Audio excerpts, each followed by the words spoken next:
मुझे कहने लगे कि तुम आधी औरत हो, इन लोगों के साथ सो जाओ तो हम पूरी हैं, अगर इनके साथ हम लोग ये सब नहीं करें तो हम आधी औरत हैं। फ्रेशर लड़कियां हैं वो इनके लिए मुफ्त का अयाशी का माल है कि अगर हम परफॉर्म कर भी लेते हैं तो उनकी तरफ से कोई सिक्योरिटी नहीं है, कोई भी स्टेज पे आके कुछ चढ़ जाता है और कोई भी भद्दी हरकत कर सकता है।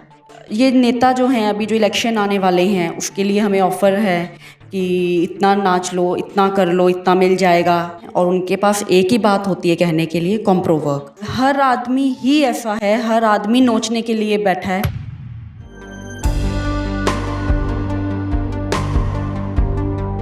मेरा पूरा नाम आहाना ठाकुर है, मैं रायपुर से हूँ। मुझे मुंबई में 1 साल हो गया है और मैं वहाँ पे रायपुर में मैं मॉडलिंग किया करती थी। वहाँ पे छोटे छोटे इवेंट्स होते थे तो उसमें मैं पार्टिसिपेट करती थी।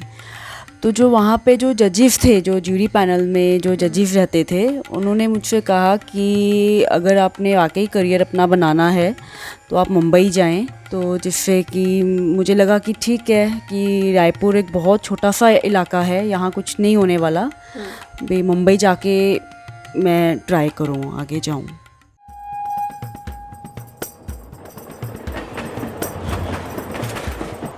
यहाँ पे आके जो सबसे पहला ख़राब हादसा रहा है जो मैं नहीं अपने दिमाग से निकाल पा रही हूँ, मेरे एक नोन हैं जो कोरियोग्राफ़र हैं, जो उन्होंने मुझे धोखा दिया। वो धोखा ऐसा था कि मैं उन्हें पहले से ही जानती थी और वो अपने साथ मुझे काफ़ी जगह लेके जाते रहे मीटिंग्स में। तो उन मीटिंग्स में काम की ही बातें होती थी, फिल्म्स की, शॉर्ट फिल्म्स की, और मुझे उसमें ऐसा लगा ही नहीं कि वो मतलब कि इसमें जो उनके इरादे हैं वो गलत हैं। तो ऐसे एक दिन मुझे उनका घर पे कॉल आया शाम के टाइम कि अगले दिन मैं उनके घर जाऊं। तो मैं उनके घर गई, तो उसके बाद फिर उन्होंने आगे बात बढ़ाई कि अगर मुझे इस लाइन में आगे आना है तो मुझे बोल्ड करना होगा, कि मुझे वैसे करना है, मुझे उस तरह से ही परफॉर्म करना है जैसे वो उसमें कर रहे हैं, मुझे वैसे ही करना है। मतलब वो जिस तरह से मुझे छू रहे थे वो मुझे समझ में आ रहा था कि वो क्या चाह रहे हैं। वो मुझे ये कह रहे थे कि अगर मैं उनके सामने ही वहाँ पे परफॉर्म नहीं कर पाई तो मैं सेट पे कैसे परफॉर्म करूँगी, वहाँ तो बहुत सारे लोग होते हैं, इतने सारे लोगों के बीच में अगर तुम मेरे साथ नहीं कर पाई, मुझे नहीं दिखा पा रही हो, तुम यहाँ अपना दी बेस्ट नहीं दे रही हो, तो वहाँ कैसे दोगी। वो मतलब कि वो मनाना चाहते थे कि मैं वहाँ पे उनके साथ वो करूँ। मैं वहाँ से फिर निकल आई, मैं वहाँ से भाग आई। ये इस हादसे ने काफ़ी गहरी छाप छोड़ी। मैं 6 महीने बिस्तर पे पड़ी रही, डिप्रेशन में चली गई और मैं भुला नहीं पा रही थी, क्योंकि सबसे पहले तो मैं यही नहीं दिमाग से निकाल पा रही थी कि जिस आदमी पे मैंने इतना विश्वास किया वो ऐसा निकलेगा। ये जो फ़ोन होते हैं, जो कोऑर्डिनेटर्स होते हैं और जो कास्टिंग डायरेक्टर होते हैं, ये ऑडिशन के बहाने बुलाते हैं और उनके पास एक ही बात होती है कहने के लिए, कॉम्प्रो वर्क, कि आप कॉम्प्रो वर्क करेंगी यहाँ पे, या फिर उनके पास ये होता है कि अपने आप को लॉन्च करने के लिए इस प्रोजेक्ट में पैसा लगाइए।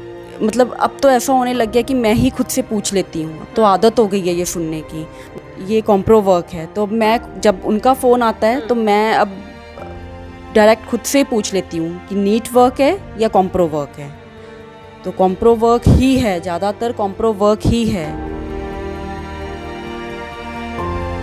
मैं अंधेरी एक जगह मीटिंग में गई थी, वो भी मेरे पुराने नोन थे, वो एक्टर हैं, कि ऐसे उन्होंने मुझे मीटिंग के लिए बुलाया। वहाँ पे हम लोगों ने चाय कॉफ़ी पी और बातें इधर उधर की। फिर धीरे धीरे वो मुझसे पूछने लगे कि इंट्रोवर्ट हो या ओपन माइंडेड हो। तो मैंने कहा कि कुछ मामलों में इंट्रोवर्ट हूँ और कुछ में मैं ओपन माइंडेड हूँ। बस फिर वो उल्टी सीधी बातें, यहाँ वहाँ की बातें फालतू की, काम की कोई बात नहीं।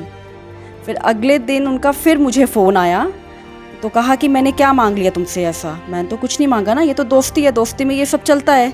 तो मैंने कहा कि मुझे करना ही नहीं है। कहा कि चलो दोस्त समझ के कुछ पलों का एहसास ही ले लो। फिर उसके बाद मुझे कहने लगे कि तुम आधी औरत हो, तो आओ तुम्हें पूरी हम बना देते हैं। तो वहाँ पे वो मुझे बहुत ख़राब लगा कि अगर इन लोगों के साथ सो जाओ तो हम पूरी हैं, अगर इनके साथ हम लोग ये सब नहीं करें तो हम आधी औरत हैं, कि काम की बात किसी को नहीं करनी है, काम किसी के पास नहीं है, जब भी है जो बात है वो यही है। फ्रेशर लड़कियां हैं वो इनके लिए मुफ्त का अय्याशी का माल है।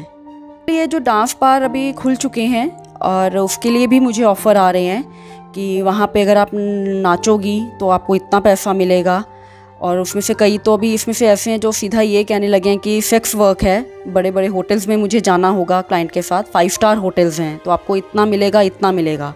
बहुत सारे महाराष्ट्र के जो छोटे से गाँव के एरिया हैं वहाँ से ऑफ़र्स आ रहे हैं कि ये स्टेज शो है, पर डे आपको इतना मिलेगा कि अगर हम परफॉर्म कर भी लेते हैं तो उनकी तरफ से कोई सिक्योरिटी नहीं है कि हम सिर्फ डांस करें और डांस करके हम वापस आ जाएं, कि उनके लिए वहाँ पे कोई वो नहीं है। कोई भी स्टेज पे आके कुछ चढ़ जाता है और कोई भी भद्दी हरकत कर सकता है। दुबई के लिए, मस्कट के लिए, बेंगलुरु के लिए, यहाँ मुंबई में ही वो हैं तो वो मुझे कहते हैं कि अगर आपने इतनी दूर नहीं जाना, आपके पास अगर पासपोर्ट नहीं है तो आप यहीं पे काम कर लीजिए और 50-50 होगा, 50% आपका और 50% होटल का।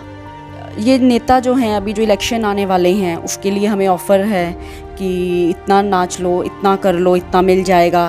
वो फिर आगे भी फ़िल्म के लिए भी लालच देते हैं हमें कि आगे फ़िल्म लाइन में भी आपको लेके जा सकते हैं, आपको लीड रोल मिलेगा, पहले आप यहाँ से तो शुरुआत कीजिए। हर आदमी ही ऐसा है, हर आदमी नोचने के लिए बैठा है। लगता है कि ये दलदल है और इसका कोई अंत नहीं है। अब इसको कैसे काम करना है, इसी में रह के काम करना है और कॉम्प्रो वर्क तो नहीं करना, ये तो तय कर लिया है। काम करना है तो ऑडिशन दे के नीट एंड क्लीन वर्क जो है वही करना है, क्योंकि आप कितनों के साथ सोएंगे, आप कितनों के साथ करेंगे।